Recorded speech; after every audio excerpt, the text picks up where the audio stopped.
Ibig niyang sa mura siya, yan. Yung may sakit sa puso na na kailangan ng tulong din, tulong pinansyal. Ngayon, pinuntahan natin, bigyan ng kaunting grocery. Mga kabagil, ito na yung ating grocery rin niya sa mura.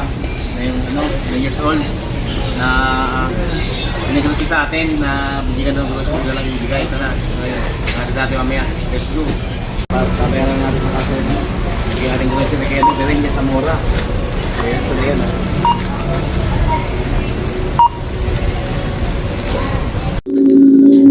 Katapon mga kabagay, dito kami sa bahay ni Binyang sa mura. Bibigyan natin ng konting tulong grocery. Siya yung may sakit. Sakit po sa Sorry, sa puso. Na-confine ka. Ito yung niya. heart disease po. Rheumatic heart disease. Rheumatic heart disease pala to. Binyang, Heart disease. Sa January 2024 na hospital siya ng dalawang beses. ngayon na lang. Kapag uli kayo doon sa Sa siya, April,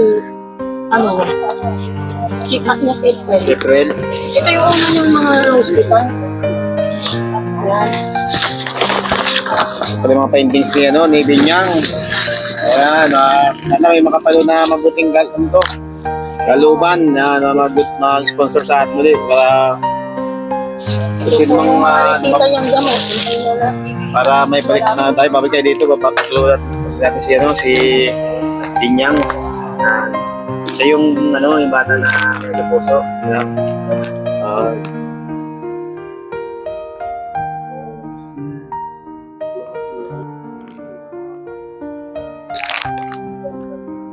Okay ka pa, basta pakiramdam mo?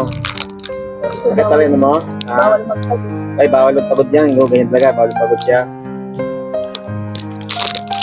Ito yung konting tulong ni yung bordados yan. Hindi siya makahinga pag